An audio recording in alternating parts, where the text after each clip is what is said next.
It was today in history in 1793 that France's revolutionary government marked the one-year anniversary of ending the monarchy by opening Paris's first public museum, the French Museum.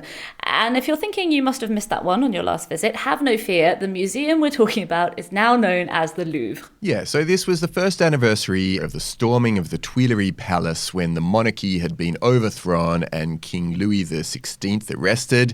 And choosing that date was a symbolising of the transfer of power from royal hands to the people. Visitors were allowed in twice a week, free of charge, and inside what was a former palace, they encountered roughly 530 works of art arranged in the Grand Gallery, many of them confiscated from the church and nobility. The collection included masterpieces by Raphael and Rubens and Veronese, artworks that were once kept behind aristocratic walls, but were now visible to the citizens. So the museum's opening was revolutionary, not just in its date, but also in its concept. Because it was literally revolutionary as a result of the French Revolution. Right. Although, I mean, the thing is, you're right, of course, but, you know, the whole kind of, it used to be behind closed royal doors. It was still royal doors. I mean, the building was still a palace, right? True. They just opened it up to the public. And actually, that art, most of it was only there because the royals had collected it. I mean, I don't want to be the spokesthroat here for the French nobility. but They did some good things. they did some good things. So, I mean, were it not for the fact that they had so much money to spend and an interest in art, in particular Francis I, the so-called French Renaissance king of the 16th century, that priceless art wouldn't be in that building in the first place. The Mona Lisa was part of his private collection. So were works by Raphael and Michelangelo. And actually, again, to be fair to the royals, they had already put in place a plan to open up the Louvre to the public before they were, shoved out of power in spectacular fashion. Not quite like this. Not as a national museum, not that many days a week. But they had already invited in artists, and they were aware that the collection was something that the public should see. So after the revolution, what the National Assembly body were doing, yes, was symbolic, but it was actually bringing forward an idea that had already begun to take root. Yeah, most significantly, when Louis XVI relocated the royal family to Versailles, he allowed the French Royal Academy of Artists to have their base in the Louvre Palace. And this continued actually through the Revolutionary era as well. The reason that the public could only visit a couple of days a week is because the rest of the time the space was given over to artists to have their workshops there and to do copies of the famous paintings, to help with their training. And in fairness, not to become a secondary spokesthroat, the idea of art as being a sort of national patrimony that should be accessible to the public was still quite new. It wasn't until the Enlightenment that some of the thinkers of the day began to suggest the idea of public museums. As you can imagine, the royals didn't exactly rush to embrace the idea that the public should see their collection. But even so, I mean, on this day, as you mentioned, Arion, it was 537 paintings and 124 objects, like sculptures and decorative objects. I mean, you'd whiz past that in 5 minutes in the modern Louvre. But if you've never seen a museum before, they would seem extremely snazzy. I mean, they weren't grouped by period or by school. That was more of the revolutionary spirit. And the other part of the revolutionary spirit that caused a bit of confusion was that a couple of years after it opened in 1795, labels were added to identify whom the works had been seized from.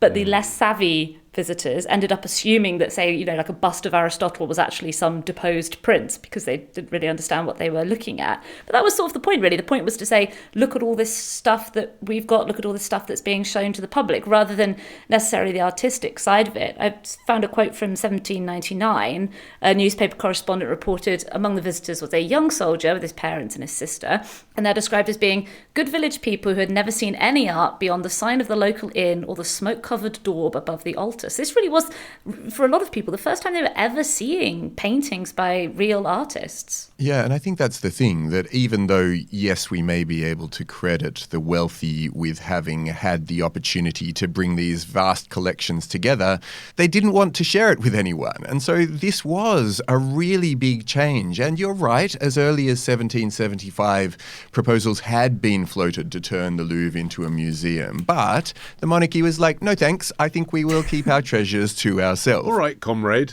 Yeah. So, the revolution came along and I would have, guillotined the both of you. And it did change everything. In 1791, the Assembly decreed that the Louvre should become a space to house the nation's, quote, monuments to science and art. The monarchy was obviously abolished in 1792.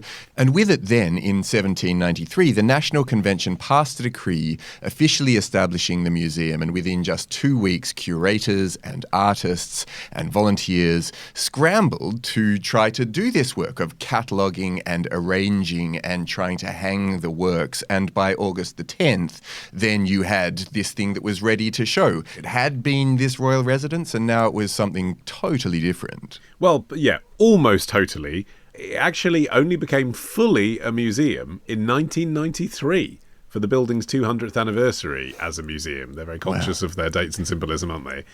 Because there were sort of wings that were kept behind for administrative purposes, and they got used even during the Nazi occupation, for example. It was still operating as a museum, but there were parts that were being used for politics and strategy.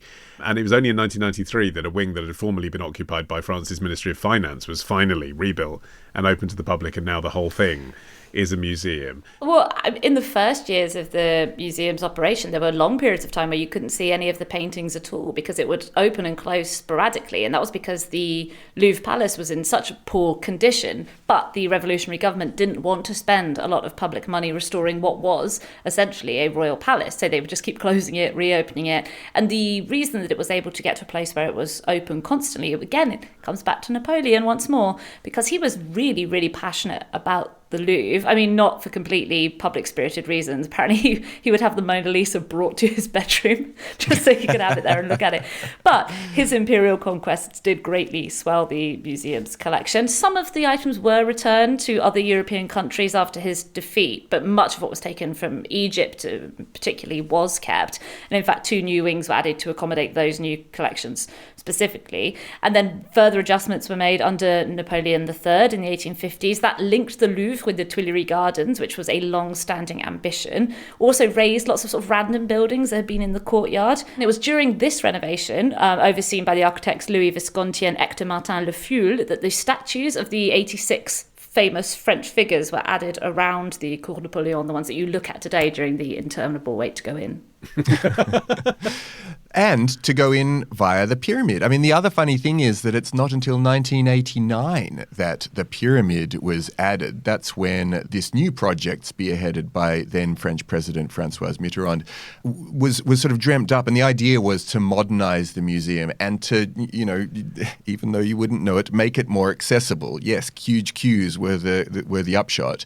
But at the heart of that redesign was this very controversial addition, which was the glass and metal pyramid that's in the museum's central courtyard, conceived by the Chinese-American architect Io Ming-pei.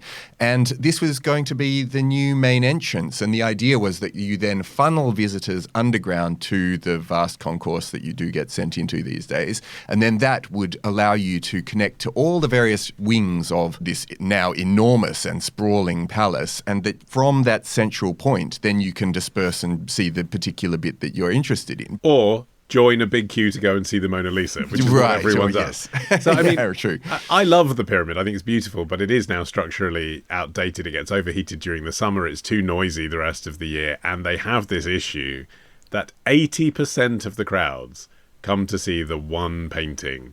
And when I say see the painting, it's mostly to take a selfie in front of it. Or, if you peruse the same blogs that I do, a photo of lots of other people taking selfies, so you can say, isn't it awful that everyone takes selfies?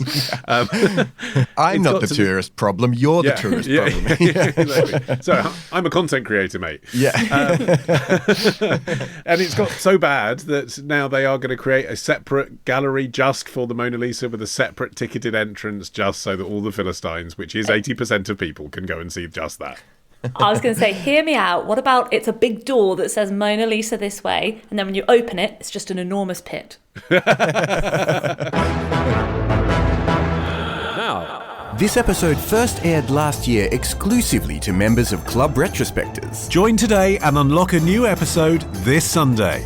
Patreon.com/Retrospectors.